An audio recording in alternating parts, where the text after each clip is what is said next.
ਸੋਰਠ ਮਹੱਲਾ ਪੰਜਵਾ। ਕਰ ਪਹਿਲਾ ਚੌਤੁਕੇ। ਗੁਰੂ ਗੋਬਿੰਦ ਸਲਾਹੀਐ ਭਾਈ, ਮਨ ਤਨ ਹਿਰਦੈ ਧਾਰ। ਸਾਚਾ ਸਾਹਿਬ ਮਨ ਵਸੈ ਭਾਈ, ਏਹਾ ਕਰਨੀ ਸਾਰ। ਜਿਤ ਤਨ ਨਾਮ ਨ ਉਪਜੈ ਭਾਈ, ਸੇ ਤਨ ਹੋਇ ਛਾਰ। ਸਾਧ ਸੰਗਤ ਕਉ ਵਾਰਿਆ ਭਾਈ, ਜਿਨ ਏਕੰਕਾਰ ਆਧਾਰ। ਸੋਈ ਸੱਚ ਅਰਾਧਣਾ ਭਾਈ, ਜਿਸ ਤੇ ਸਭ ਕਿਛ ਹੋਏ। ਗੁਰ ਪੂਰੈ ਜਾਣ ਆਇਆ ਭਾਈ, ਤਿਸ ਬਿਨ ਅਵਰ ਨ ਕੋਇ ਰਹਾ। ਨਾਮ ਬਿਹੂਣੇ ਪਚ ਮੂਏ ਭਾਈ, ਗਣਤ ਨ ਜਾਏ ਗਣੀ। ਬਿਨ ਸੱਚ ਸੋਚ ਨ ਪਾਈਐ ਭਾਈ, ਸਾਚਾ ਅਗਮ ਧਣੀ। ਆਵਣ ਜਾਣ ਨ ਚੁਕੀ ਭਾਈ, ਝੂਠੀ ਦੁਨੀ ਮਣੀ। ਗੁਰਮੁਖ ਕੋਟ ਉਧਾਰਦ ਭਾਈ, ਦੇ ਨਾਵੈ ਏਕ ਕਣੀ। ਸਿਮਰਤ ਸ਼ਾਸਤ ਸੋਧਿਆ ਭਾਈ, ਬਿਨ ਸਤਿਗੁਰ ਭਰਮ ਨ ਜਾਏ। ਅਨੇਕ ਕਰਮ ਕਰ ਥਾਕਿਆ ਭਾਈ, ਫਿਰ ਬੰਧਨ ਪਾਏ। ਚਾਰੇ ਕੁੰਡਾਂ ਸੋਧਿਆ ਭਾਈ, ਬਿਨ ਸਤਿਗੁਰ ਨਾਹੀ ਜਾਏ। ਵਡਭਾਗੀ ਗੁਰ ਪਾਇਆ ਭਾਈ, ਹਰ ਹਰ ਨਾਮ ਧਿਆਏ। ਸੱਚ ਸਦਾ ਹੈ ਨਿਰਮਲਾ ਭਾਈ, ਨਿਰਮਲ ਸਾਚੇ ਸੋਏ। ਨਦਰ ਕਰੇ ਜਿਸ ਆਪਣੀ ਭਾਈ, ਤਿਸ ਪ੍ਰਾਪਤ ਹੋਏ। ਕੋਟ ਮਧੇ ਜਨ ਪਾਈ ਹੈ ਭਾਈ, ਬਿਰਲਾ ਕੋਈ ਕੋਏ। ਨਾਨਕ ਰਤਾ ਸਚ ਨਾਮ ਪਾਈ, ਸੁਣ ਮਨ ਤਨ ਨਿਰਮਲ ਹੋਏ। ਕੋਟ ਮਧੇ ਜਨ ਪਾਈ ਹੈ ਭਾਈ, ਬਿਰਲਾ ਕੋਈ ਕੋਏ। ਨਾਨਕ ਰਤਾ ਸਚ ਨਾਮ ਪਾਈ, ਸੁਣ ਮਨ ਤਨ ਨਿਰਮਲ ਹੋਏ। ਵਾਹਿਗੁਰੂ ਜੀ ਕਾ ਖਾਲਸਾ, ਵਾਹਿਗੁਰੂ ਜੀ ਕੀ ਫਤਿਹ। ਧੰਨ ਧੰਨ ਸਾਹਿਬ ਮਹਾਰਾਜ ਸੱਚੇ ਪਾਤਸ਼ਾਹ ਜੀ, ਸ਼੍ਰੀ ਗੁਰੂ ਗ੍ਰੰਥ ਸਾਹਿਬ ਸਾਹਿਬਾਂ ਦੀ ਪਾਵਨ ਪਵਿੱਤਰ ਹਜ਼ੂਰੀ ਅੰਦਰ ਜੁੜ ਬੈਠੀ ਗੁਰੂ ਦੇ ਪਿਆਰ ਵਾਲੀ, ਗੁਰੂ ਦੀ ਸਾਜੀ ਨਵਾਜੀ ਸਾਧ ਸੰਗਤ ਜੀ, ਸਤਿਗੁਰੂ ਜੀ ਦੀ ਅਤਿਅੰਤ ਮਿਹਰ ਕਿਰਪਾ ਰਹਿਮਤ ਦਾ ਸਦਕਾ ਅੰਮ੍ਰਿਤ ਵੇਲੇ ਸਤਿਗੁਰੂ ਜੀ ਦੇ ਚਰਨਾਂ ਦੇ ਵਿੱਚ ਹਾਜ਼ਰੀ ਭਰਨ ਦਾ ਸੁਭਾਗਾ ਸਮਾਂ ਪ੍ਰਾਪਤ ਹੋਇਆ ਹੈ। ਅੰਮ੍ਰਿਤ ਵੇਲੇ ਤੋਂ ਨਿਤਨੇਮ ਦੀਆਂ ਬਾਣੀਆਂ ਦੇ ਜਾਪ ਹੋਏ, ਆਸਾ ਜੀ ਦੀ ਵਾਰ ਦੇ ਕੀਰਤਨ ਉਪਰੰਤ ਸ਼ਬਦ ਦੀ ਵਿਚਾਰ ਸਰਵਣ ਕਰਨ ਦਾ ਇਹ ਸਮਾਂ ਸਤਿਗੁਰਾਂ ਨੇ ਬਖਸ਼ਿਆ ਹੈ। ਇਹ ਪਾਵਨ ਉਪਦੇਸ਼ 608 ਅੰਕ 'ਤੇ ਹੈ। ਸੋਰਠ ਰਾਗਣੀ ਦੇ ਵਿੱਚ ਪੰਜਵੇਂ ਪਾਤਸ਼ਾਹ ਜੀ ਕਿਰਪਾ ਕਰਦੇ ਨੇ। ਘਰ ਪਹਿਲਾ ਚੌਤਕੇ, ਪਹਿਲੇ ਘਰ ਵਿੱਚ ਗਾਇਨ ਕਰਨਾ ਹੈ। 4 ਤੁਕਾਂ ਦਾ ਸ਼ਬਦ ਹੈ। ਗੁਰ ਗੋਬਿੰਦ ਸਲਾਹੀਐ ਭਾਈ, ਮਨ ਤਨ ਹਿਰਦੈ ਧਾਰ। ਗੁਰ ਗੋਬਿੰਦ ਸਲਾਹੀਐ ਭਾਈ, ਗੁਰ ਪਰਮੇਸ਼ਰ ਦੀ ਸਿਫਤ ਸਲਾਹ ਕਰਿਆ ਕਰ। ਗੁਰੂ ਦੀ ਬਾਣੀ ਨੂੰ ਮਨ ਕਰਕੇ, ਤਨ ਕਰਕੇ ਆਪਣੇ ਹਿਰਦੇ ਦੇ ਵਿੱਚ ਧਾਰ। ਗੁਰਬਾਣੀ ਨੂੰ ਜਿਹੜਾ ਆਪਣੇ ਹਿਰਦੇ ਵਿੱਚ ਧਾਰਨ ਕਰਦਾ ਹੈ ਤੇ ਉਹੀ ਉਹਦੀ ਸਿਫਤ ਸਲਾਹ ਕਰ ਸਕਦਾ। ਸਾਚਾ ਸਾਹਿਬ ਮਨ ਵਸੈ ਭਾਈ, ਏਹਾ ਕਰਨੀ ਸਾਰ। ਸੱਚੇ ਸਾਹਿਬ ਦਾ ਮਨ ਵਿੱਚ ਵਸ ਜਾਣਾ ਇਹ ਸਰਵ ਸ੍ਰੇਸ਼ਟ ਕੰਮ ਹੈ, ਸਭ ਤੋਂ ਉੱਤਮ ਕੰਮ ਹੈ। ਜਿਤ ਤਨ ਨਾਮ ਨ ਉਪਜੈ ਭਾਈ, ਸੇ ਤਨ ਹੋਏ ਛਾਰ। ਜਿਹੜੇ ਤਨ ਵਿੱਚ ਨਾਮ ਨਹੀਂ ਪੈਦਾ ਹੁੰਦਾ, ਉਹ ਤਨ ਜਿਹੜਾ ਆ ਉਹ ਸ਼ਾਰ, ਸ਼ਾਰ ਤੋਂ ਹੁੰਦਾ ਅਰਥ ਸਵਾਹ।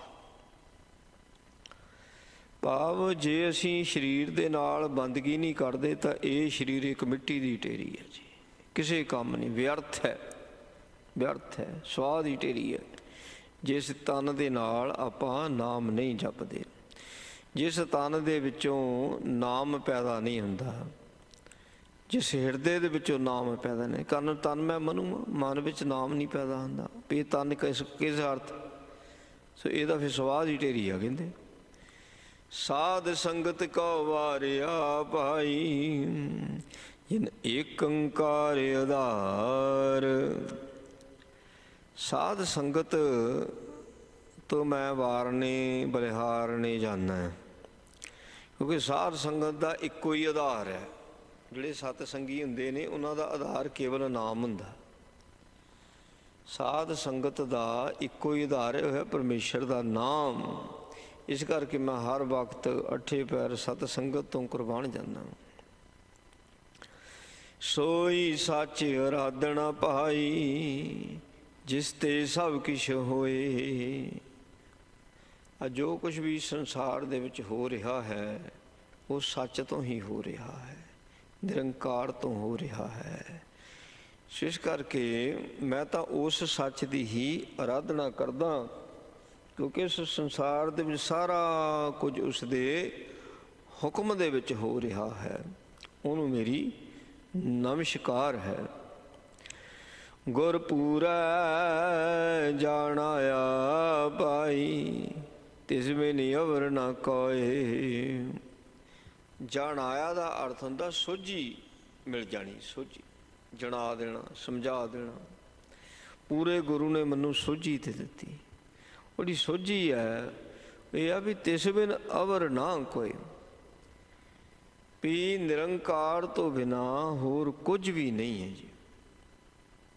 ਆਕਾਰ ਵੱਖੋ ਵੱਖਰੇ ਦਿਸਦੇ ਨੇ, ਜਾਤਾਂ ਵੱਖੋ ਵੱਖਰੀਆਂ ਦਿਸਦੀਆਂ ਨੇ, ਔਰਤ ਮਰਦ ਬੱਚਾ ਬੁੱਢਾ ਜਵਾਨ ਭਿੰਨ ਭਿੰਨ ਦਿਸਦਾ ਸਭ ਕੁਛ।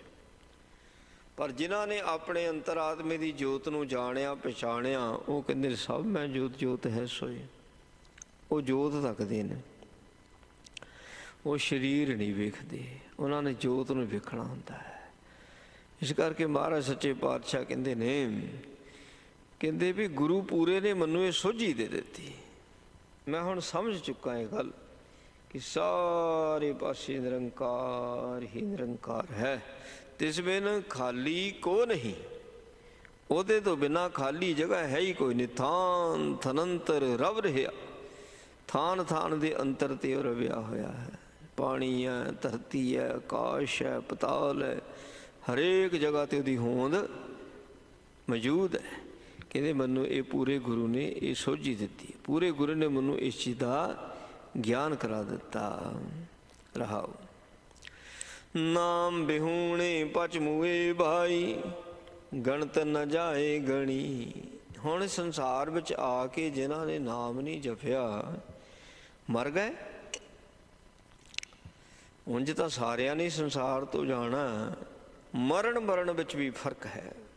ਮਰਤਾ ਮਰਤਾ ਸਭ ਜੁਆ, ਸਗ ਜਗ ਮੁਆ, ਮਰ ਪੀ ਨਾ ਜਾਣੇ ਕੋਏ, ਐਸੇ ਮਰਨੇ ਜੋ ਮਰੈ ਬਹੁ ਨਾ ਮਰਨਾ ਹੋਏ। ਸੋ ਮਰੋ ਤਾਂ ਹਰ ਕੇ ਦਵਾਰ। ਸਭ ਤੋਂ ਜਿਹੜੀ ਮੌਤ ਹੈ ਉੱਤਮ ਜਿਹੜੀ ਹੈ ਉਹ ਹਰੀ ਦੇ ਦੁਆਰੇ ਦੀ ਹੈ। ਵੀ ਹਰੀ ਦੇ ਦੁਆਰੇ ਤੇ ਮੌਤ ਆਵੇ, ਇਹ ਸਭ ਤੋਂ ਉੱਤਮ ਮੌਤ ਮੰਨੀ ਜਾਂਦੀ ਹੈ। ਭਾਵ ਜਦੋਂ ਮੌਤ ਆਵੇ ਉਸ ਵਕਤ ਮੁੱਖ ਦੇ ਵਿੱਚ ਬਾਣੀ ਹੋਵੇ, ਚਿੱਤ ਦੇ ਵਿੱਚ ਬਾਣੀ ਹੋਵੇ। ਜਦੋਂ ਮੌਤ ਆਵੇ ਫਿਰ ਉਹ ਮੌਤ ਜਿਹੜੀ ਹੈ ਇਹ ਉੱਤਮ ਹੈ। ਇੱਦਾਂ ਦੀ ਮੌਤ ਕੋਈ ਕੋਈ ਮਰਦਾ, ਉਹੀ ਮਰੂ ਜਿਹੜਾ ਧਨ ਜੀ ਉਹ ਮੁਖ ਤੇ ਹਰ ਚਿੱਤ ਮੈਂ ਜੁਧ ਵਿਚਾਰ। ਮੂੰਹ 'ਚੋਂ ਬਾਣੀ ਪੜ੍ਹਦਾ ਰਹੇਗਾ, ਚਿੱਤ ਵਿੱਚ ਵਿਕਾਰਾਂ ਦੇ ਨਾਲ ਯੁੱਧ ਕਰਦਾ ਰਹੇਗਾ, ਉਹੀ ਫਿਰ ਨਾਮ ਨੂੰ ਚਿੱਤੇ ਕਰੇਗਾ। ਨਹੀਂ ਤਾਂ ਸਾਰਾ ਸੰਸਾਰ ਮਰਦਾ ਜਾ ਰਿਹਾ। ਮਹਾਰਾਜ ਸੱਚੇ ਪਾਤਸ਼ਾਹ ਕਹਿੰਦੇ ਮਰਨਾ ਹੀ ਨਹੀਂ ਆਉਂਦਾ। ਕਹਿੰਦੇ ਨਾਮ ਵਿਹੂਣੇ, ਜਿਹਨੀ ਨਾਮ ਨਹੀਂ ਜਪਿਆ, ਪਚ ਮੂਏ ਖਰਾਬ ਹੋ ਕੇ ਮਰਦੇ ਪਏ ਨੇ। ਪਚ ਮੂਏ ਚਿੰਤਾ ਫਿਕਰਾਂ ਦੇ ਵਿੱਚ ਮਰਦੇ ਪਏ ਨੇ। ਪਚ ਮੂਏ ਹਾਂਜੀ ਗਣਤ ਨਾ ਜਾਏ ਗਣੀ। ਕਹਿੰਦੇ ਕਿੰਨੇ ਕੁ ਜਾ ਚੁੱਕੇ ਨੇ, ਕਿੰਨੇ ਕੁ ਜਾ ਚੁੱਕੇ ਨੇ, ਉਹਨਾਂ ਦੀ ਗਿਣਤੀ ਹੀ ਨਹੀਂ। ਗਣਤ ਨਾ ਜਾਏ ਗਣੀ, ਗਿਣਤੀ ਹੀ ਕੋਈ ਨਹੀਂ ਹੈ। ਮਨੁੱਖਾ ਦੇਹੀ ਤਾਂ ਮਿਲੀ ਪਰ ਉਹਦਾ ਲਾਹਾ ਨਹੀਂ ਪ੍ਰਾਪਤ ਕਰ ਸਕੇ। ਮਨੁੱਖਾ ਦੇਹੀ ਪ੍ਰਾਪਤ ਕਰਕੇ ਈਰਖਾ, ਦਵੈਸ਼, ਵੈਰ, ਵਿਰੋਧ, ਵਿਕਾਰ ਭੋਗ ਲੈ। ਉਹ ਜਿਹੜੇ ਕੰਮ ਪਸ਼ੂ ਪਕਸ਼ੀ ਵੀ ਨਹੀਂ ਕਰਦੇ, ਉਹ ਵੀ ਕੰਮ ਕਰਦਾ ਪਿਆ। ਕਿਸੇ ਨੇ ਅੱਜ ਤੱਕ ਕਿਸੇ ਪਕਸ਼ੀ ਨੇ ਕਿਸੇ ਦਰਖਤ ਨੂੰ ਜਿੰਦਰਾ ਮਾਰਿਆ ਨਹੀਂ? ਮਾਰਿਆ। ਇਸ ਕਰਕੇ ਜਿੰਦਾ ਭੰਨਣ ਦੀ ਲੋੜ ਹੀ ਨਹੀਂ ਉਹਨਾਂ ਨੂੰ। ਸੋ ਜਿੰਨੇ ਤਲਾਅ ਨੇ ਪਾਣੀ ਪੀਂਦੇ ਨੇ, ਕਿਸੇ ਨੇ ਪਾਣੀ ਨੂੰ ਸਟੋਰ ਕੀਤਾ, ਕਬਜ਼ਾ ਕਰ ਲਿਆ ਨਾ? ਸਾਰੇ ਪੀਂਦੇ ਨੇ ਉੱਥੇ ਆਣ ਕੇ ਇਕੱਠੇ ਹੋ, ਜਦੋਂ ਪਾਣੀ ਪੀਣ ਦੀ ਵਾਰ ਆਣ ਕੇ ਉੱਥੋਂ ਪਾਣੀ ਪੀ ਕੇ ਚਲੇ ਜਾਂਦੇ। ਲੋੜ ਪੂਰੀ ਕਰਦੇ ਆ, ਕਬਜ਼ਾ ਹੈ ਨਹੀਂ ਕੋਈ। ਨਾ ਖਾਣ 'ਤੇ ਕਬਜ਼ਾ, ਨਾ ਪੀਣ 'ਤੇ ਕਬਜ਼ਾ, ਕੋਈ ਕਬਜ਼ਾ ਨਹੀਂ ਕਰਦੇ। ਅਤੇ ਮਨੁੱਖ ਤਾਂ ਕਬਜ਼ੇ ਕਰਦਾ ਫਿਰਦਾ, ਤਾਂ ਖਾਣ 'ਤੇ ਵੀ ਕਬਜ਼ਾ, ਪੀਣ 'ਤੇ ਵੀ ਕਬਜ਼ਾ, ਰਹਿਣ 'ਤੇ ਵੀ ਕਬਜ਼ਾ, ਪਹਿਨਣ 'ਤੇ ਵੀ ਕਬਜ਼ਾ। ਦਾਵਾ ਕਰਦਾ ਦਾਵਾ। ਕਬੀਰ ਸਾਹਿਬ ਜੀ ਕਹਿੰਦੇ ਦਾਵਾ ਦਾਜਨ ਹੋਤ ਹੈ, ਨਿਰਦਾਵੇ ਰਹੇ ਨਿਸ਼ੰਕ। ਜਿਹੜਾ ਬੰਦਾ ਦਾਵਾ ਕਰਨ ਲੱਗ ਪੈਂਦਾ ਨਾ ਵੀ ਆਪਣਾ ਹੱਕ ਜਣਾਉਂਦਾ, ਉਹ ਸੜਦਾ ਆ। ਉਹਦੇ ਅੰਦਰ ਅੱਗ ਦੇ ਭਾਂਬੜ ਮੱਚਦੇ ਹੁੰਦੇ ਨੇ, ਉਹ ਸ਼ਾਂਤ ਨਹੀਂ ਹੁੰਦਾ, ਅੰਦਰੋਂ ਤਪਦਾ, ਬਿਲਕਦਾ, ਮੰਦੀ ਹਾਲਤ ਉਹਦੀ ਹੁੰਦੀ ਨੇ। ਰੱਬ ਦੇ ਪਿਆਰੇ ਦਾਵਾ ਨਹੀਂ ਕਰਦੇ ਕਦੇ ਵੀ। ਮਹਾਰਾਜ ਪਾਤਸ਼ਾਹ ਕਹਿੰਦੇ ਨੇ, ਕਹਿੰਦੇ ਭਾਈ ਇਹੋ ਜਿਹੇ ਜਿਹੜੇ ਨਾਮ ਨਹੀਂ ਜਪਦੇ ਉਹਨਾਂ ਦੀ ਗੱਲ ਕਰਦੇ ਨੇ। ਕਹਿੰਦੇ ਪਚ ਬੂਏ ਕਿੰਨੇ ਕੁ ਮਰ ਚੁੱਕੇ ਨੇ, ਗਿਣਤੀ ਕੋਈ ਨਹੀਂ। ਵਿਣ ਸਾਚਾ ਸੋਚ ਨ ਪਾਈਐ ਭਾਈ, ਸਾਚਾ ਅਗਮ ਧਣੀ। ਜਿਹੜਾ ਰੱਬ ਆ ਧਣੀ, ਧਣੀ ਹੁੰਦਾ ਮਾਲਕ। ਜਿਹੜਾ ਇਹ ਸਾਰੇ ਬ੍ਰਹਿਮੰਡਾਂ ਦਾ ਮਾਲਕ ਹੈ, ਉਹਦੇ ਤੱਕ ਪਹੁੰਚ ਕਿਸੇ ਦੀ ਵੀ ਹੈ ਨਹੀਂ। ਅਗਮ, ਅਗਮ ਹੁੰਦਾ ਜਿੱਥੇ ਪਹੁੰਚਿਆ ਨਾ ਜਾ ਸਕੇ। ਹੈਗਾ ਉਹ ਸੱਚਾ ਆ, ਉਹਦੇ ਤਾਈਂ ਪਹੁੰਚ ਨਹੀਂ ਹੈ। ਆ ਦਿਮਾਗ ਕਰਕੇ ਪਹੁੰਚ ਨਹੀਂ ਹੈ। ਗੁਰਮੁਖ ਜਨ ਪਹੁੰਚਦੇ ਨੇ। ਅੰਤਰਾਤਮੇ ਜਿਨ੍ਹਾਂ ਨੂੰ ਯਾਤਰਾ ਕਰਨੀ ਆਉਂਦੀ ਧਿਆਨ ਦੀ, ਉਹ ਪਹੁੰਚਦੇ ਨੇ ਉਹਦੇ ਦੁਆਰੇ 'ਤੇ। ਬਾਕੀ ਬਾਹਰ ਕੋਈ ਮਾਰਗ ਹੋਵੇਗਾ, ਬਾਹਰ ਕੋਈ ਮਾਰਗ ਨਹੀਂ ਕਹਿੰਦੇ। ਉਹ ਪਹੁੰਚ ਹੈ, ਅਗਮ ਧਣੀ। ਹੁਣ ਸੱਚ ਤੋਂ ਬਿਨਾਂ ਸੋਚ, ਸੋਚ ਹੁੰਦਾ ਪਵਿੱਤਰਤਾ ਹੀ। ਸੁੱਚ ਹੋਵੇ ਤਾਂ ਸੱਚ ਪਾਈਏ। ਜੇ ਪੱਲੇ ਵਿੱਚ ਸੱਚ ਹੈ ਤਾਂ ਪਵਿੱਤਰਤਾ ਹੀ ਮਿਲਣੀ। ਜੇ ਸੱਚ ਹੀ ਨਹੀਂ ਹੈ, ਜਿੰਨੇ ਮਰਜ਼ੀ ਕਰਮ ਕਾਂਡ ਕਰ ਲਾ, ਪਵਿੱਤਰਤਾ ਹੀ ਨਹੀਂ ਹੋ ਸਕਦੀ। ਅੰਦਰ ਸੱਚ ਚਾਹੀਦਾ, ਅੰਦਰ। ਜੇ ਅੰਦਰ ਸੱਚ ਹੀ ਨਹੀਂ ਹੈ, ਬਾਹਰੋਂ ਜੋ ਮਰਜ਼ੀ ਦਿਖਾਵੇ ਦਾ ਸਤਿਕਾਰ ਕਰ ਲੈ, ਕਿਸੇ ਲੇਖੇ ਨਹੀਂ ਆਉਣਾ ਤੇਰੇ। ਸੁੱਚ ਹੋਵੇ ਤਾਂ ਸੱਚ ਪਾਈਏ।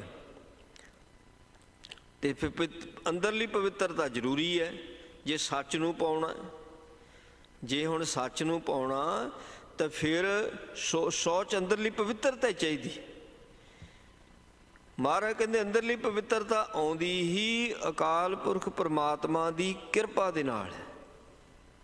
ਉਹਦੀ ਕਿਰਪਾ ਤੋਂ ਬਿਨਾਂ ਸੋਚ ਨਹੀਂ ਪ੍ਰਾਪਤ ਹੋ ਸਕਦੀ। ਵਿਕਾਰਾਂ ਕਰਕੇ ਤਾਂ ਸਾਰੇ ਲਿਬੜੇ ਪਏ ਆ। ਵਿਕਾਰ ਜਿਹੜੇ ਨੇ ਉਹਨਾਂ ਕਰਕੇ ਲਿਬੜੇ ਪਏ ਨੇ। ਹਜ਼ੂਰ ਸੱਚੇ ਪਾਤਸ਼ਾਹ ਕਹਿੰਦੇ ਨੇ, ਕਹਿੰਦੇ ਭਾਈ ਸੱਚ ਤੋਂ ਬਿਨਾਂ ਪਵਿੱਤਰਤਾ ਨਹੀਂ ਹੈ। ਕਹਿੰਦੇ ਆਵਣ ਜਾਣ ਨ ਚੁੱਕੀ ਭਾਈ, ਝੂਠੀ ਦੁਨੀ ਮਣੀ। ਜਿਹੜੇ ਇਸ ਝੂਠੀ ਦੁਨੀਆ ਦੇ ਪਦਾਰਥਾਂ ਦਾ ਮਣੀ ਮਾਣ ਕਰਦੇ ਨੇ। ਦੁਨੀਆ ਝੂਠੀ ਹੈ ਤਾਂ ਪਦਾਰਥ ਵੀ ਤਾਂ ਝੂਠੇ ਹੀ ਆ। ਫਿਰ ਉਹਦਾ ਵੀ ਮਾਣ ਕਰੀ ਜਾਣਗੇ, ਇੰਨੀ ਜ਼ਮੀਨ ਹੈ, ਇੰਨੀ ਜਾਇਦਾਦ ਹੈ, ਇੰਨਾ ਧਨ ਹੈ, ਇੰਨੇ ਗਹਿਣੇ ਨੇ, ਇੰਨਾ ਖਜ਼ਾਨਾ। ਐਵੇਂ ਮਾਣ ਕਰੀ ਜਾ ਰਹੇ, ਐਵੇਂ। ਮਹਾਰਾਜ ਸੱਚੇ ਪਾਤਸ਼ਾਹ ਕਹਿੰਦੇ ਅਗਰ ਦੁਨੀਆ ਝੂਠੀ ਹੈ, ਇੱਥੋਂ ਦੇ ਪਦਾਰਥ ਵੀ ਝੂਠੇ ਨੇ, ਫਿਰ ਮਾਣ ਕਾਹਦਾ? ਜਿਹੜੇ ਝੂਠੀ ਦੁਨੀਆ ਵਿੱਚ ਰਹਿ ਕੇ ਝੂਠੇ ਪਦਾਰਥਾਂ ਦਾ ਮਾਣ ਕਰਦੇ ਨੇ, ਮਹਾਰਾਜ ਸੱਚੇ ਪਾਤਸ਼ਾਹ ਕਹਿੰਦੇ ਉਹਨਾਂ ਦਾ ਆਉਣਾ ਜਾਣਾ ਨਹੀਂ ਕਦੀ ਖਤਮ ਹੁੰਦਾ। ਉਹਨਾਂ ਦਾ ਜਨਮ ਮਾਰਨ ਕਹਿੰਦੇ ਨਿਰੰਤਰ ਹੀ ਚੱਲਿਆ ਰਹਿੰਦਾ। ਜੰਮਣਾ ਮਰਨਾ ਨਹੀਂ ਕਦੀ ਚੁੱਕਦਾ ਉਹਨਾਂ ਦਾ। ਹਜ਼ੂਰ ਕਹਿੰਦੇ ਨੇ ਗੁਰਮੁਖ ਕੋਟ ਉਧਾਰ ਦਾ ਭਾਈ, ਦੇ ਨਾਵੈ ਇੱਕ ਕਣੀ। ਦੂਜੇ ਪਾਸੇ ਜਿਹੜੇ ਗੁਰਮੁਖ ਹੁੰਦੇ ਨੇ, ਗੁਰਮੁਖ ਤੋਂ ਭਾਵ ਜਿਨ੍ਹਾਂ ਨੇ ਤਨ ਕਰਕੇ ਮਨ ਕਰਕੇ ਗੁਰਬਾਣੀ ਨੂੰ ਧਾਰਨ ਕਰ ਲਿਆ, ਜਿਨ੍ਹਾਂ ਦਾ ਮੂੰਹ ਗੁਰੂ ਵੱਲ ਦੇ ਪਾਸੇ ਹੈ, ਮੁਖੀ ਗੁਰੂ ਦਾ ਉਪਦੇਸ਼ ਲੈਣੇ ਵਾਲੇ ਗੁਰਮੁਖ ਹੁੰਦੇ ਨੇ। ਉਹ ਆਪ ਤਾਂ ਉਧਰਦੇ ਨੇ, ਇਸ ਸੰਸਾਰ ਤੋਂ ਪਾਰ ਹੋ ਜਾਂਦੇ ਨੇ ਤੇ ਕਰੋੜਾਂ ਦਾ ਆਧਾਰ ਕਰ ਜਾਂਦੇ ਨੇ। ਕਿਵੇਂ? ਕਹਿੰਦੇ ਦੇ ਨਾਵੇ ਇੱਕ ਕਣੀ, ਸਿੱਖਿਆ ਦੇ ਕੇ। ਨਾਵੇ ਇੱਕ ਕਣੀ, ਗੁਰਬਾਣੀ ਦੀ ਸਿੱਖਿਆ ਦੇ ਕੇ। ਗੁਰਬਾਣੀ ਦੀ ਸਿੱਖਿਆ ਦੇ ਨਾਲ ਪਤਾ ਨਹੀਂ ਕਿੰਨਿਆਂ ਕੁ ਦਾ ਗੁਰਮੁਖ ਪਿਆਰੇ ਆਧਾਰ ਕਰਦੇ ਨੇ। ਸਿਮਰਤ ਸਾਸਤ ਸੋਧਿਆ ਭਾਈ, ਬਿਨ ਸਤਿਗੁਰ ਭਰਮ ਨ ਜਾਏ। ਜਿੰਨੇ ਮਰਜੀ ਕੋਈ ਸਿਮਰਤੀਆਂ ਪੜ੍ਹ ਲਵੇ, ਸ਼ਾਸਤਰਾਂ ਨੂੰ ਵਿਚਾਰ, ਸੋਧ ਹੁੰਦਾ ਵਿਚਾਰਨਾ। ਸਿਮਰਤੀਆਂ ਪੜ੍ਹੇ, ਸਿਮਰਤੀਆਂ ਦੀ ਵਿਚਾਰ ਕਰੇ, ਸ਼ਾਸਤਰਾਂ ਨੂੰ ਪੜ੍ਹੇ, ਸ਼ਾਸਤਰਾਂ ਦੀ ਵਿਚਾਰ ਕਰੇ, ਭਰਮ ਨਹੀਂ ਜਾ ਸਕਦਾ। ਮਹਾਰਾਜ ਕਹਿੰਦੇ ਸੱਚੇ ਗਿਆਨ ਤੋਂ ਬਿਨਾਂ, ਗੁਰਬਾਣੀ ਤੇ ਗਿਆਨ ਤੋਂ ਬਿਨਾਂ ਜਿਹੜਾ ਅੰਦਰ ਸਾਡੇ ਭਰਮ ਟਿਕਿਆ ਹੋਇਆ ਹੈ, ਭਰਮ ਦੀ ਗੱਠ ਵੱਜੀ ਪਈ ਹੈ, ਉਹ ਨਹੀਂ ਖੁੱਲ੍ਹ ਸਕਦੀ, ਉਹ ਨਹੀਂ ਭਰਮ ਜਾ ਸਕਦਾ। ਇਸ ਕਰਕੇ ਭਾਈ ਪੂਰੇ ਸਤਿਗੁਰੂ ਦੀ ਸ਼ਰਨ ਵਿੱਚ ਆ। ਪੂਰਾ ਸਤਿਗੁਰੂ ਜਿਹੜਾ ਆ ਉਹ ਭਰਮ ਦੂਰ ਕਰੂਗਾ। ਪੂਰੇ ਸਤਿਗੁਰੂ ਤੋਂ ਬਿਨਾਂ ਭਰਮ ਦੂਰ ਨਹੀਂ ਹੋ ਸਕਦਾ। ਮਹਾਰਾਜ ਕਹਿੰਦੇ ਅਨਕ ਕਰਮ ਕਰ ਥਾਕਿਆ ਭਾਈ, ਫਿਰ ਬੰਧਨ ਪਾਏ। ਬੰਦਾ ਬੜੇ ਕਰਮ ਕਾਂਡ ਬੜੇ ਕਰਦਾ, ਥੱਕ ਜਾਂਦਾ, ਫਿਰ ਕਰਮ ਕਰ ਕਰਕੇ ਥੱਕ ਜਾਂਦਾ। ਸੁਭਾਵ ਜਦ ਮਨ ਦੀ ਸ਼ਾਂਤੀ ਨਹੀਂ ਬਣਨੀ, ਮਨ ਦਾ ਟਿਕਾ ਹੀ ਨਹੀਂ ਬਣਨਾ, ਤੇ ਥੱਕਣਾ ਹੀ ਹੈ। ਸੋ ਜੇ ਮਨ ਨੂੰ ਰਸ ਆਵੇ, ਨਿਤਨੇਮ ਕਰਦਾ ਜਿਹਦਾ ਰਸ ਆਉਂਦਾ ਹੈ, ਫੇਰ ਤਾਂ ਇਹਨੂੰ ਆਨੰਦ ਬਣੇਗਾ ਵੀ ਹੋਰ ਬਾਣੀ ਪੜ੍ਹ ਲਈਏ। ਤੇ ਜੇ ਨਿਤਨੇਮ ਕਰਦੇ ਰਸ ਨਹੀਂ ਆਇਆ ਤੇ ਬਸ ਖਾਨਾ ਪੂਰਤੀ ਕਰਦਾ, ਫਟਾਫਟ ਪਾਠ ਕਰਕੇ ਤੇ ਠੀਕ ਹੈ ਜੀ ਆਪਣੇ ਹੋਰ ਕੰਮ ਕਰੀਏ, ਮਨ ਨੂੰ ਤਸੱਲੀ ਜੀ ਦੇ ਲੈਂਦਾ ਇਹ ਪਾਠ ਕਰ ਲਿਆ। ਮਹਾਰਾਜ ਸੱਚੇ ਪਾਤਸ਼ਾਹ ਕਹਿੰਦੇ ਅਨੇਕ, ਇੱਕ ਦੋ ਦੀ ਗੱਲ ਨਹੀਂ, ਅਨੇਕ ਕਰਮ ਕਰ, ਜਿੰਨੇ ਮਰਜੀ ਧਾਰਮਿਕ ਕਰਮ ਕਰ ਲਾ, ਥਕੇਵਾਂ ਦੇਣਗੇ ਤੈਨੂੰ। ਕਹਿੰਦੇ ਜੇ ਤੇਰੇ ਮਨ ਦੀ ਅਵਸਥਾ ਨਹੀਂ ਬਣੀ, ਮਨ ਦਾ ਟਿਕਾ ਨਹੀਂ ਬਣਿਆ, ਮੁੜ ਕੇ ਬੰਧਨ ਬਣੀ ਜਾਣੇ ਨੇ। ਫਿਰ ਬੰਧਨ ਪਾਏ। ਇਹੋ ਹੀ ਕਰਮ ਕਾਂਡ ਇਹਦੇ ਬੰਧਨ ਬਣ ਜਾਂਦੇ ਨੇ। ਇੱਕ ਲੋਹੇ ਦੇ ਸੰਗਲ ਹੁੰਦੇ, ਇੱਕ ਸੋਨੇ ਦੇ ਸੰਗਲ ਹੁੰਦੇ ਨੇ। ਧਾਰਮਿਕ ਕਰਮ ਕਾਂਡ ਸੋਨੇ ਦੇ ਸੰਗਲ ਬਣ ਜਾਂਦੇ ਬੰਦੇ ਦੇ। ਜਿਹੜੇ ਸੰਸਾਰਿਕ ਕਰਮ ਨੇ ਇਹ ਲੋਹੇ ਦੇ ਸੰਗਲ ਬਣ ਜਾਂਦੇ ਨੇ। ਧਾਰਮਿਕ ਰੀਤੀ ਰਸਮੋ ਰਿਵਾਜ ਮਰਜ਼ਾਦਾ ਤਾਂ ਗੁਰੂ ਨੇ ਬਣਾ ਦਿੱਤੀ। ਹੁਣ ਗੁਰੂ ਮਰਜ਼ਾਦਾ, ਸਤਿਗੁਰੂ ਜੀ ਮਰਜ਼ਾਦਾ ਬਣਾਉਂਦੇ ਨੇ। ਸਿੱਖ ਦੀ ਗੱਲ ਕਰਦੇ, ਕਹਿੰਦੇ ਸੋ ਸਿੱਖ ਸਕਾ ਬੰਧਪ ਹੈ ਭਾਈ, ਜੇ ਗੁਰ ਕੇ ਭਾਣੇ ਵਿੱਚ ਆਵੇ। ਇਹ ਮਹਾਰਾਜ ਕਹਿੰਦੇ ਸਿੱਖ ਹੀ ਉਹ ਹੁੰਦਾ ਜੋ ਭਲ ਕੇ ਉੱਠਿਆ ਹਰਿਨਾਮ ਤੇ ਆਵੇ। ਮਰਜ਼ਾਦਾ ਹੈ ਸਿੱਖ ਦੀ। ਜਿਹੜੀਆਂ ਰਸਮਾਂ ਬਣਾ ਲਈਆਂ ਉਹ ਸਿੱਖਾਂ ਨੇ ਬਣਾ ਲਈਆਂ, ਆਪੋ ਆਪਣੀਆਂ ਰਸਮਾਂ ਬਣਾ ਕੇ ਬਹਿ ਗਏ ਸਾਰੇ ਜਿੰਨੇ ਸਿੱਖ ਨੇ। ਉਹ ਫਿਰ ਬੰਧਨ ਪੈ ਗਏ। ਮਰਜ਼ਾਦਾ ਜਿਹੜੀ ਹੈ, ਮਰਜ਼ਾਦਾ ਵਿੱਚ ਰਹਿਣਾ ਕੁਝ ਹੋਰ ਕਰ ਹੈ। ਰਸਮਾਂ ਦੇ ਵਿੱਚ ਜਦੋਂ ਆਪੋ ਆਪਣੀਆਂ ਰਸਮਾਂ ਬਣਾ ਲੈਂਦੇ, ਫਿਰ ਬੰਧਨ ਪਾ ਲੈਂਦੇ ਨੇ। ਉਹ ਬੰਧਨ ਨਹੀਂ ਇਹਦੇ ਕੋਲ ਖੁੱਲ੍ਹਦੇ, ਉਹ ਕਰਮ ਕਾਂਡ ਬਣ ਜਾਂਦਾ ਹੌਲੀ ਹੌਲੀ। ਪਾਤਸ਼ਾਹ ਕਹਿੰਦੇ ਇਹਨਾਂ ਚੀਜ਼ਾਂ ਦਾ ਥਕੇਵਾਂ ਹੁੰਦਾ ਹੈ। ਧਰਮ ਤਾਂ ਸਾਡੇ ਥਕੇਵੇਂ ਨੂੰ ਦੂਰ ਕਰਦਾ, ਤੇ ਧਰਮ ਦਾ ਕਰਮ ਕਰਦਾ ਬੰਦਾ ਥੱਕਦਾ ਕਿਉਂ ਹੈ? ਕਿਉਂ ਥੱਕਦਾ?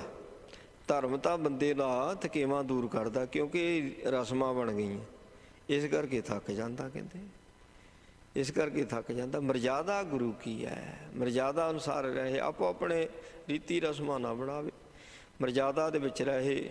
ਹਜ਼ੂਰ ਸੱਚੇ ਪਾਤਸ਼ਾਹ ਕਹਿੰਦੇ ਫੇਰ ਨਹੀਂ ਬੰਧਨ ਬਣਦੇ ਨੇ, ਨਹੀਂ ਤਾਂ ਬੰਧਨ ਬਣ ਜਾਂਦੇ ਨੇ। ਕਹਿੰਦੇ ਨੇ ਚਾਰੇ ਕੁੰਡਾਂ ਸੋਧੀਆਂ ਭਾਈ, ਵਿਣ ਸਤਿਗੁਰ ਨਾਹੀ ਜਾਏ। ਚਾਰੇ ਕੁੰਡਾਂ ਦਾ ਭਾਵ ਹੁੰਦਾ ਚਾਰੇ ਪਾਸੇ, ਸੋਧੀਆਂ ਦਾ ਭਾਵ ਹੁੰਦਾ ਚੰਗੀ ਤਰ੍ਹਾਂ ਕੋਖ ਪਰਖ ਕੇ ਵੇਖ ਲੈਣਾ। ਕਹਿੰਦੇ ਚਾਰੇ ਪਾਸਿਆਂ ਦੀ ਚੰਗੀ ਤਰ੍ਹਾਂ ਵਿਚਾਰ ਕਰਕੇ ਵੇਖ ਲਈਏ ਵੀ ਸਤਿਗੁਰੂ ਤੋਂ ਬਿਨਾਂ ਹੋਰ ਕੋਈ ਜਗ੍ਹਾ ਹੀ ਨਹੀਂ ਹੈ ਜਿਹੜਾ ਸਾਡਾ ਛੁਟਕਾਰਾ ਕਰਾ ਦੂ। ਬਿਨਾਂ ਸਤਿਗੁਰੂ ਤੋਂ ਬਿਨਾਂ ਸਾਨੂੰ ਕੋਈ 84 ਤੋਂ ਬਚਾ ਨਹੀਂ ਸਕਦਾ। ਵੱਡ ਭਾਗੀ ਗੁਰ ਪਾਇਆ ਭਾਈ, ਹਰ ਹਰ ਨਾਮ ਥਿਆਏ। ਵੱਡਿਆ ਭਾਗਾਂ ਦੇ ਨਾਲ ਗੁਰੂ ਦੀ ਪ੍ਰਾਪਤੀ ਹੈ। ਗੁਰੂ ਦੀ ਕਿਰਪਾ ਦੇ ਨਾਲ ਇਹ ਨਾਮ ਜਪਣ ਲੱਗਦਾ। ਗੁਰੂ ਨਾਮ ਜਪਾਉਂਦਾ, ਉਂਝ ਨਹੀਂ ਨਾਮ ਜਪ ਸਕਦਾ ਜਿੱਥੇ ਗੁਰੂ ਕਿਰਪਾ ਕਰਦਾ। ਸੱਚ ਸਦਾ ਹੈ ਨਿਰਮਲਾ ਭਾਈ, ਨਿਰਮਲ ਸਾਚੇ ਸੋਏ। ਸੱਚ ਹਮੇਸ਼ਾ ਨਿਰਮਲ ਹੁੰਦਾ ਹੈ। ਸੋ ਸੱਚ ਦੀ ਸੋਭਾ ਵੀ ਨਿਰਮਲ ਹੁੰਦੀ ਹੈ, ਉਹਦੀ ਵਡਿਆਈ ਵੀ ਨਿਰਮਲ ਹੁੰਦੀ ਹੈ। ਨਦਰ ਕਰੇ ਜਿਸ ਆਪਣੀ ਭਾਈ, ਤਿਸ ਪ੍ਰਾਪਤ ਹੋਏ। ਜਿਹਦੇ ਤੇ ਸਤਿਗੁਰੂ ਜੀ ਮਿਹਰ ਦੀ ਨਿਗਾਹ ਕਰਦੇ, ਉਹਨੂੰ ਸੱਚਾ परमात्मा अपनी वडियाई बख्शदा, सारे थोड़ी ਉਹਦੀ ਵਡਿਆਈ कर सकते हैं। ਜਿਹਦੇ ਤੇ ਨਿਗਾਹ ਹੋ ਜਾਣੀ ਉਹੀ ਫਿਰ ਉਹਨੂੰ ਕਹੋ, ਉਹਦੀ ਸਿਫਤ ਸਲਾਹ ਕਰੂਗਾ। ਮਹਾਰਾਜ ਕਹਿੰਦੇ ਜਿਹਨੂੰ ਆਪਣੀ ਸਿਫਤ ਸਲਾਹ ਦਿੰਦਾ ਪਾਤਸ਼ਾਹਾਂ ਦਾ ਪਾਤਸ਼ਾਹ ਹੁੰਦਾ, ਉਹਦਾ ਅੰਦਰ ਰਜੇਵਾ ਹੋ ਜਾਂਦਾ। ਜਿਹਦਾ ਅੰਦਰ ਭੁੱਖਾ ਆ ਉਹ ਮੰਗਤਾ, ਜਿਹੜਾ ਅੰਦਰੋਂ ਰਜਿਆ ਹੋਇਆ ਉਹ ਰਾਜਾ। ਫੌਜਾਂ ਹੋਣੀਆਂ, ਅਸਲਾ ਹੋਣਾ, ਇਹ ਕੋਈ ਰਾਜਿਆਂ ਦੀ ਨਿਸ਼ਾਨੀ ਹੈ? ਖਜ਼ਾਨੇ ਹੋਣੇ ਨਾ, ਇਹ ਰਾਜਿਆਂ ਦੀ ਨਿਸ਼ਾਨੀ। ਰਾਜੇ ਦੀ ਨਿਸ਼ਾਨੀ ਜਿਹੜਾ ਅੰਦਰੋਂ ਰੱਜਾ ਹੋਇਆ, ਜਿਹੜੀ ਜਿਸ ਦੀ ਤ੍ਰਿਸ਼ਨਾ ਭੜਕੀ ਹੋਈ ਹੈ, ਪਦਾਰਥਾਂ ਦੀ ਭੁੱਖ ਭੜਕੀ ਹੋਈ ਹੈ, ਉਹ ਨਹੀਂ ਰਾਜਾ ਹੋ ਸਕਦਾ। ਜਿਹਦੀ ਤ੍ਰਿਸ਼ਨਾ ਖਤਮ ਹੋ ਗਈ ਉਹਨੂੰ ਰਾਜਾ ਕਿਹਾ ਗਿਆ ਹੈ। ਹਜ਼ੂਰ ਸਾਹਿਬ ਸੱਚੇ ਪਾਤਸ਼ਾਹ ਕਿਰਪਾ ਕਰਦੇ ਨੇ, ਕਹਿੰਦੇ ਭਾਈ ਗੁਰਮੁਖ ਪਿਆਰਿਓ, ਜੇ ਤੇ ਮਿਹਰ ਦੀ ਨਿਗਾਹ ਕਰਦਾ ਉਹਨੂੰ ਸਿਫਤ ਸਲਾਹ ਪ੍ਰਾਪਤ ਹੁੰਦੀ ਹੈ। ਕੋਟ ਮਦੇ ਜਨ ਪਾਈਐ ਭਾਈ, ਵਿਰਲਾ ਕੋਈ ਕੋਈ। ਜਿਸ ਨੂੰ ਸਿਫਤ ਸਲਾਹ ਮਿਲਦੀ ਹੈ ਤੇ ਸਿਫਤ ਸਲਾਹ ਕਰਕੇ ਜਿਹੜਾ ਕਰਤੇ ਪੁਰਖ ਨੂੰ ਪਾ ਲੈਂਦਾ, ਕਰੋੜਾਂ ਦੇ ਵਿੱਚੋਂ ਕੋਈ ਇੱਕ ਹੈ। ਸਾਰਿਆਂ ਨੂੰ ਸਿਫਤ ਨਹੀਂ ਮਿਲਦੀ, ਨਾਮ ਜਪਣਾ ਨਹੀਂ ਨਸੀਬ ਹੁੰਦਾ, ਤੇ ਨਾਮ ਜਪਣੇ ਵਾਲੇ ਸਾਰੇ ਰੱਬ ਨੂੰ ਨਹੀਂ ਪਾ ਲੈਂਦੇ ਜੀ। ਉਹਨਾਂ ਦੀ ਗਾਂ ਹੋਰ ਗਿਣਤੀ ਘਟ ਜਾਂਦੀ। ਮਹਾਰਾਜ ਕਹਿੰਦੇ ਨਾਨਕ ਰੱਤਾ ਸੱਚ ਨਾਮ ਭਾਈ, ਸੁਣ ਮਨ ਤਨ ਨਿਰਮਲ ਹੋਏ। ਜਿਹੜੇ ਨਾਮ ਦੇ ਵਿੱਚ ਰੱਤੇ ਹੋਏ ਹੁੰਦੇ ਨੇ, ਮਹਾਰਾਜ ਕਹਿੰਦੇ ਨਾਨਕ ਰੱਤਾ ਸੱਚ ਨਾਮ ਭਾਈ। ਸਤਿਗੁਰੂ ਜੀ ਕਹਿੰਦੇ ਜਿਹੜੇ ਸੱਚ ਦੇ ਨਾਮ ਦੇ ਵਿੱਚ ਰੱਤੇ ਹੋਏ ਨੇ, ਸੁਣ ਮਨ ਤਨ ਨਿਰਮਲ ਹੋਏ। ਉਹਨਾਂ ਦੇ ਉਪਦੇਸ਼ ਨੂੰ ਸੁਣ ਕਰਕੇ ਤਨ ਤੇ ਮਨ ਪਵਿੱਤਰ ਹੋ ਜਾਂਦਾ। ਉਹਨਾਂ ਦੇ ਉਪਦੇਸ਼ ਦੇ ਵਿੱਚ ਇਤਨੀ ਖਿੱਚ ਹੁੰਦੀ ਹੈ, ਉਹਨਾਂ ਦੇ ਬੋਲਾਂ ਦੇ ਵਿੱਚ ਇਤਨੀ ਪਾਵਰ ਹੁੰਦੀ ਹੈ। ਮਹਾਰਾਜ ਨੇ ਕਿਰਪਾ ਕੀਤੀ, ਪਾਵਨ ਉਪਦੇਸ਼ ਬਖਸ਼ਿਆ। ਸਤਿਗੁਰੂ ਜੀ ਕਿਰਪਾ ਕਰਨ, ਉਪਦੇਸ਼ ਸਾਡੇ ਹਿਰਦਿਆਂ ਵਿੱਚ ਵਸੇ। ਭੁੱਲਾਂ ਚੁੱਕਾਂ ਦੀ ਖਿਮਾ ਜੀ। ਵਾਹਿਗੁਰੂ ਜੀ ਕਾ ਖਾਲਸਾ, ਵਾਹਿਗੁਰੂ ਜੀ ਕੀ ਫਤਿਹ। ਰਾਮ ਕਲੀ ਮਹਲਾ ਤੀਜਾ। ਆਨੰਦ ਇੱਕ ਓਂਕਾਰ ਸਤਿਗੁਰੂ ਪ੍ਰਸਾਦ। ਆਨੰਦ ਪਿਆ ਮੇਰੀ ਮਾਈ, ਸਤਿਗੁਰੂ ਮੈਂ ਪਾਇਆ। ਸਤਿਗੁਰ ਤਾਂ ਪਾਇਆ ਸਹਿ ਛੇਤੀ। ਮਨ ਵਜੀਆਂ ਵਧਾਈਆਂ, ਰਾਗ ਰਤਨ ਪਰਵਾਰ ਭਰੀਆਂ। ਸ਼ਬਦ ਗਾਵਣੇ ਆਈਆਂ, ਸ਼ਬਦ ਉਤਾ ਗਾਵੋ ਹਰੀ ਖੇਰਾ। ਮਨ ਜਿਨੀ ਵਸਾਇਆ, ਕਹਿ ਨਾਨਕ ਆਨੰਦ ਹੋਆ ਸਤਿਗੁਰੂ ਮੈਂ ਪਾਇਆ। ਇਹ ਮਨ ਮੇਰਿਆਂ ਤੂੰ ਸਦਾ ਰਹੋ ਹਰ ਨਾਲੇ, ਹਰ ਨਾਲ ਰਹੋ ਤੂੰ ਮਨ ਮੇਰੇ। ਦੁਖ ਸਭ ਵਿਸਾਰਣਾ, ਅੰਗੀਕਾਰੋ ਕਰੇ ਤੇਰਾ। ਕਰ ਸਭ ਸਵਾਰਨਾ, ਸਭਨਾ ਗੱਲਾਂ ਸਮਰੱਥ ਸੁਆਮੀ। ਸੌਖਿਆ ਮਨੋ ਵਿਸਾਰੇ, ਕਹਿ ਨਾਨਕ ਮਨ ਮੇਰੇ ਸਦਾ ਰਹੋ ਹਰ ਨਾਲੇ। ਸਾਚੇ ਸਹਿਬਾ ਕਿਆ ਨਾਹੀ ਘਰ ਤੇਰੇ, ਕਰਤਾ ਤੇਰੇ ਸਭ ਕਿਛ ਹੈ ਜਿਸ ਦੇ ਸੋ ਪਾਵੇਂ। ਸਦਾ ਸਿਵ ਸਲਾਹ ਤੇਰੀ, ਨਾਮ ਮਨ ਵਸਾਵੇ। ਨਾਮ ਜਿਨ ਕੈ ਮਨ ਵਸਿਆ, ਵਾਜੇ ਸ਼ਬਦ ਕਨੇਰੇ। ਕਹਿ ਨਾਨਕ ਸੱਚੇ ਸਾਹਿਬ ਕਿਆ ਨਾਹੀ ਘਰ ਤੇਰੇ, ਸਾਚਾ ਨਾਮ ਮੇਰਾ ਆਧਾਰੋ। ਸਾਚ ਨਾਮਦਾਰ ਮੇਰਾ, ਜਿਨ ਭੁੱਖਾਂ ਸਭ ਗਵਾਈਆਂ। ਕਰਸ਼ਾਂ ਸੁਖ ਮਨੈ ਵਸਿਆ, ਜਿਨ ਇੱਛਾ ਸਭ ਪੁਜਾਈਆਂ। ਸਦਾ ਕੁਰਬਾਨ ਕੀਤਾ ਗੁਰ ਬਿਟਾਂ, ਜਿਸ ਦੀਆਂ ਵਡਿਆਈਆਂ। ਕਹਿ ਨਾਨਕ ਸੁਣੋ ਸੰਤੋਸ਼ ਤਰੋ ਪਿਆਰੋ, ਸਾਚਾ ਨਾਮ ਮੇਰਾ ਆਧਾਰੋ। ਵਾਜੇ ਪੰਜ ਸ਼ਬਦ ਤਿਤ ਕਰ ਸੁਭਾਗੇ, ਕਰ ਸੁਭਾਗੇ ਸ਼ਬਦ ਵਾਜੇ। ਕਲਾ ਜਿਤ ਕਰ ਧਾਰਿਆ, ਪੰਚ ਦੂਤ ਦਵਸ ਕੀਤੇ। ਕਾਲ ਕੰਟਕ ਮਾਰਿਆ, ਤੁਰ ਕਰਮ ਪਾਇਆ। ਤਰੀਨ ਕੋ ਸਿਨਾਮ ਹਰ ਕੇ ਲਾਗੇ। ਕਹਿ ਨਾਨਕ ਤੈ ਸੁਖ ਹੋਆ, ਤਿਤ ਕਰ ਅਨਹਦ ਵਾਜੇ। ਅਨ ਸੁਣੋ ਬਟ ਭਾਗਿਓ, ਸਗਲ ਮਨੋਰਥ ਪੂਰੇ। ਪਾਰ ਬ੍ਰਹਮ ਪ੍ਰਪਾਇਆ, ਉਤਰੇ ਸਗਲ ਵਿਸੂਰੇ। ਦੁਖ ਰੋਗ ਸੰਤਾਪ ਉਤਰੀ, ਸੁਣੀ ਸੱਚੀ ਬਾਣੀ। ਸੰਤ ਸਾਜਨ ਭੈ ਸਰਸੇ ਪੂਰੇ, ਗੁਰ ਤੇ ਜਾਣੀ।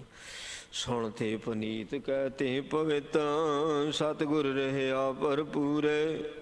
ਬਿਨਵੰਤ ਨਾਨਕ ਗੁਰ ਚਰਨ ਲਾਗੇ, ਵਾਜੇ ਅਨਹਦ ਤੂਰੇ। ਸੁਣ ਤੇ ਪਨੀਤ ਕਹਿ ਤੇ ਪਵਿੱਤ, ਸਤਿਗੁਰ ਰਹਿਆ ਭਰਪੂਰੇ।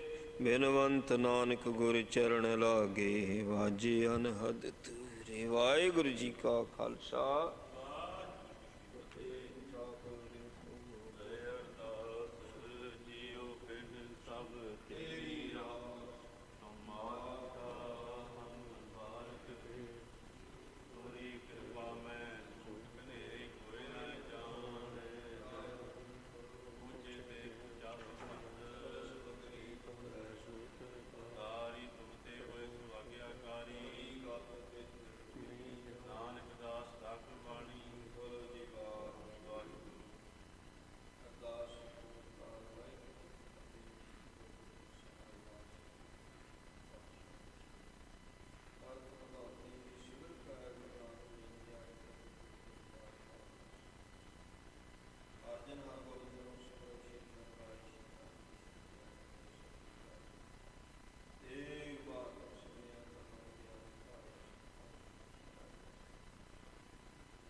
ਤਿਨ ਸਗਲੀ ਚਿੰਤ ਮਿਟਾਈ। ਦਇਆਲ ਪੁਰਖ ਮਿਹਰਬਾਨਾ, ਹਰ ਨਾਨਕ ਸਾਚ ਵਖਾਨਾ। ਸੋ ਕਹੁ ਟਲ ਗੁਰ ਸੇਵੀਆ, ਅਹਨਿਸ ਸਹਿਜ ਸੁਭਾਏ। ਦਰਸ਼ਨ ਪਰਸੀਐ ਗੁਰੂ ਕੈ, ਜਨਮ ਮਰਨ ਦੁਖ ਜਾਏ। ਹੋਵੈ ਸਿਫਤ ਖਸਮ ਦੀ, ਨੂਰ ਅਰਸੋਂ ਕੁਰਸੋਂ ਚਟੀਐ। ਤੁਧ ਡਿਠੇ ਸੱਚੇ ਪਾਤਸ਼ਾਹ, ਮਲ ਜਨਮ ਜਨਮ ਦੀ ਕਟੀਐ। ਤਿਲੰਗ ਘਰ ਦੂਜਾ ਮਹੱਲਾ ਪੰਜਵਾਂ। ਤੁਧ ਬਿਨ ਦੂਜਾ ਨਾਹੀ ਕੋਇ, ਤੂੰ ਕਰਤਾਰ ਕਰੇ ਸੋ ਹੋਏ। ਤੁਧ ਬਿਨ ਦੂਜਾ ਨਾਹੀ ਕੋਇ, ਤੂੰ ਕਰਤਾਰ ਕਰੇ ਸੋ ਹੋਏ। ਤੇਰਾ ਜੋਰ ਤੇਰੀ ਮਨ ਟੇਕ, ਸਦਾ ਸਦਾ ਜਪ ਨਾਨਕ ਏਕ। ਸਭ ਉਪਰ ਪਾਰ ਬ੍ਰਹਮ ਦਾਤਾਰ, ਤੇਰੀ ਟੇਕ ਤੇਰਾ ਆਧਾਰ ਰਹਾ। ਹੈ ਤੂੰ ਹੋਵਨਹਾਰ, ਅਗਮ ਅਗਾਧ ਊਚਿਆਂ ਪਾਰ। ਜੋ ਤੁਧ ਸੇਵੈ ਤਿਨ ਭਉ ਦੁਖ ਨਾਹੀ, ਗੁਰ ਪ੍ਰਸਾਦ ਨਾਨਕ ਗੁਣ ਗਾਹੇ। ਜੋ ਦੀਸੈ ਸੋ ਤੇਰਾ ਰੂਪ, ਗੁਣ ਨਿਧਾਨ ਗੋਵਿੰਦ ਅਨੂਪ। ਸਿਮਰ ਸਿਮਰ ਸਿਮਰ ਜਨ ਸੋਏ, ਨਾਨਕ ਕਰਮ ਪ੍ਰਾਪਤ ਹੋਏ। ਜਿਨ ਜਪਿਆ ਤਿਸ ਕੋ ਬਲਿਹਾਰ, ਤਿਸ ਕੈ ਸੰਗ ਤਰੈ ਸੰਸਾਰ। ਕਹੁ ਨਾਨਕ ਪ੍ਰਭ ਲੋਚਾ ਪੂਰਾ, ਸੰਤ ਜਨਾ ਕੀ ਬਾਛੋ ਤੂਰ। ਜਿਨ ਜਪਿਆ ਤਿਸ ਕੋ ਬਲਿਹਾਰ, ਤਿਸ ਕੈ ਸੰਗ ਤਰੈ ਸੰਸਾਰ। ਕਹੁ ਨਾਨਕ ਪ੍ਰਭ ਲੋਚਾ ਪੂਰ, ਸੰਤ ਜਨਾ ਕੀ ਵਾਛੋ ਤੂਰ। ਵਾਹਿਗੁਰੂ ਜੀ ਕਾ ਖਾਲਸਾ, ਵਾਹਿਗੁਰੂ ਜੀ ਕੀ ਫਤਿਹ। ਜਪੋ ਸਤਿਨਾਮ ਸਤਿਨਾਮ ਸਤਿਨਾਮ ਜੀ। ਵਾਹਿਗੁਰੂ ਵਾਹਿਗੁਰੂ ਵਾਹਿਗੁਰੂ ਜੀ। ਜਪੋ ਸਤਿਨਾਮ ਸਤਿਨਾਮ ਸਤਿਨਾਮ ਜੀ। ਵਾਹਿਗੁਰੂ ਵਾਹਿਗੁਰੂ ਵਾਹਿਗੁਰੂ ਜੀ। ਵਾਹਿਗੁਰੂ ਜੀ ਕਾ ਖਾਲਸਾ, ਵਾਹਿਗੁਰੂ ਜੀ ਕੀ ਫਤਿਹ।